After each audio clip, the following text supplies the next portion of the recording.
In this episode of the Business of eCommerce, I talk about the 3 steps to find dropship suppliers. This is the Business of eCommerce, episode 141.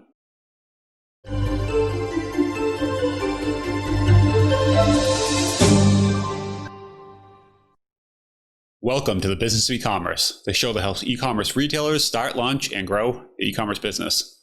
I'm your host, Charles Plesky, and I'm here today to talk about the 3 steps of finding dropship suppliers.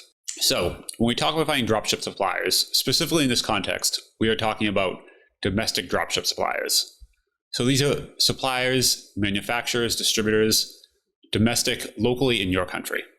A lot of folks starting off want to either find their first supplier or expand the network of suppliers and have a little trouble doing so. And if you Google around, there's a lot of folks kind of recommending different things, selling a product, selling a list, providing that they're the supplier when maybe they are not.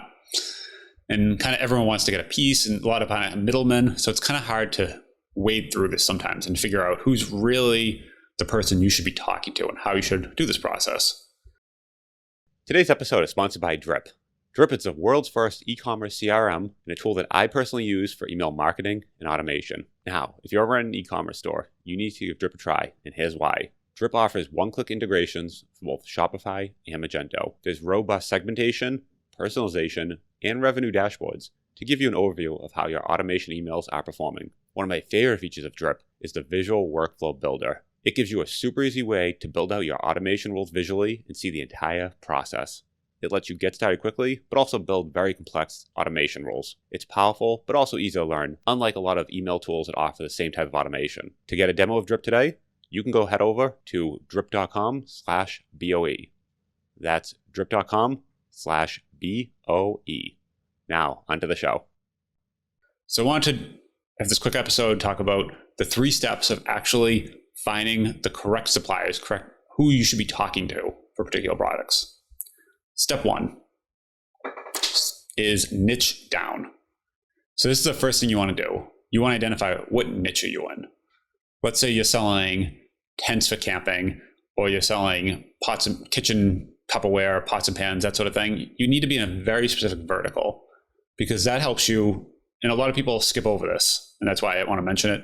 That helps you kind of identify who's the universe of suppliers you should be talking to. In these cases, there's usually only a handful, right? Most industries might have 2 to 10 suppliers, and maybe these are manufacturers, maybe these are distributors, but it's not unlimited. And as soon as you start niching down, you start getting a sense of what's the ecosystem, how many are there, who should I be reaching out to first, and kind of you can start building a hit list. So always step 1, start with finding your niche, going into your niche, and understanding that is step 1. Step 2, find other folks, other retailers in that niche, and see who they're selling. This, of course, is if you don't already know the manufacturers in the niche, but let's say you don't, you decided, hey, I'm going to build this new site selling a certain product. You're not really sure who actually builds products in an industry. You definitely just want to start off exploring other retailers, other sites, go on Amazon, figure out what's being sold. Just find some products you like and you want to sell. So then you start building a list of, here are suppliers, here are the brands of those suppliers. And you start drilling down into that niche, and now suppliers in that niche. So essentially what you're doing from step 1 to 2 is establishing the list of who to talk to, right? So now you have your niche, you have who's in that niche, manufacturers, the brands, and you say, okay, here are some of my top products that we have to have on the site. So you really start identifying those products. So step 2 kind of gives you now a more granular list of who you should be talking to. Step 3, and this is kind of where the rubber meets the road, is now that you have those brands, reach out to them directly. So you're going to be asking 2 things, right? You're going to find a brand that sells a certain product, and a lot of times that brand either sells many products, most likely, or maybe they're owned by a parent company. So you're going to have to start, this is where the research really comes in. So you know there's a brand, you need to start understanding who is actually behind that brand, who is selling those products. Is it the parent company you should be talking to? Do you talk to the individual companies? What does that look like? You want to really ask them 2 questions. These are the 2 main things when you reach out. Once you find who that company you should be talking to, you want to do one of 2 things. A, how do I become a reseller of these products? You might find out they have certain steps. You have to be a brick and mortar. You have to do X amount of business. There's going to be certain requirements. You want to find that out.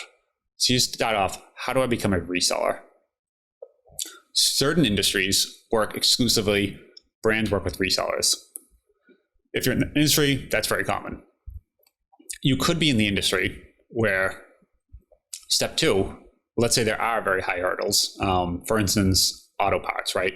You can't reach out to Ford and say, hey, I want to buy auto parts off you. They always work exclusively in a distributor model. So option B is you might also reach out to them if you find out, hey, I can't become a reseller for whatever reason. Great. What distributors do you work with is question 2, right? So this is your second option, plan B. And so if you can't become a reseller, or if it's just something you don't want to do at this time, find out what distributors they work with. There's some industries that never work with distributors, some industries that sometimes do, and others that always do. So you want to kind of start figuring out where you are in this world. Then you'll get an understanding, hey, I can work with this distributor, and maybe they can sell me the products, they can drop ship for me, right? So you're kind of just now understanding the supply chain, how these brands produce and sell the products. Are they selling direct to retailers? Are they selling to distributors? Are they selling to both? Distributors have a whole different level of how to become a reseller for your product. So that would be kind of the next question. You go to each distributor, how do I become a reseller? Again, some are going to have a higher bar, some a lower bar, but at least you start kind of just wandering down the chain and exploring and understanding. And if you do get hooked up with the distributor, a lot of times you're going to have slightly low profit margin, right? The distributor takes that cut, but you're going to have a larger product catalog. So if you're selling certain niches, they most likely work with many brands in that same niche. And then that way you can use that distributor and kind of leverage out and figure out, oh, I can get with these 10 other brands or 100 or 1,000 as well, right? So that gives you a lot more distribution going with the distributor model. Not everyone does, so that might not be an option, but just know that if they have both direct selling to retailers or you can go through distributors, sometimes if you're just starting off, distributors give you a little more breadth of products, even if the margin is slightly worse. And that's just a nice way of getting products on the site, getting some sales, getting your feet wet.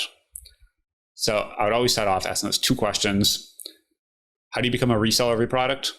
And what distributors do you work with? If they work with resellers, they're going to have a standard form you're going to fill out, a standard list. Here's the credit check. They're going to have this all kind of figured out. If they work with distributors, they're going to say, here's our list. They're going to have a PDF. They're just going to send it to you with all names, addresses, phone numbers, that sort of thing. So whichever method they work with, you kind of just figure out that and then try to fit into that mold. So I'll run through the steps real quick. Niche down, build your hit list, right? Get your list of who you're going to be, what niche you're going to be working in. Step 2, research what other sellers are currently selling, what brands. That gives you more granular. Now you know exactly the brands, you know the order, you know your targets. Step 3, reach directly out to those brands. Do one of 2 options. A, how do I become a reseller? B, what distributors do you work with? Find out those 2 questions and just start drilling down and down and down. And you're going to hit some dead ends. Some brands only sell to resellers, and the resellers need to be, buying. They don't do dropship and need to buy minimum of $100,000 a year to even consider opening an account. So maybe that's not you yet. That's fine. But because you have your hit list from step 2, go down that list and just go to the next brand and figure out what are their steps. And eventually you will be selling at that level, and you will be able to go back to that brand and say, we've done it. Let's open an account. Right. So even if you're not ready now, just keep going through the list, and you might get down to your 5th pick. You might open the account there, and that's where you start.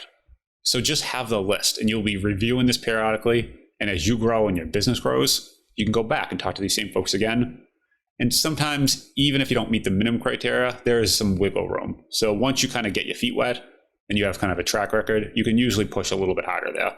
So always keep that in mind. I hope this helps. Check back next week for other tips like this. I'll talk to you soon.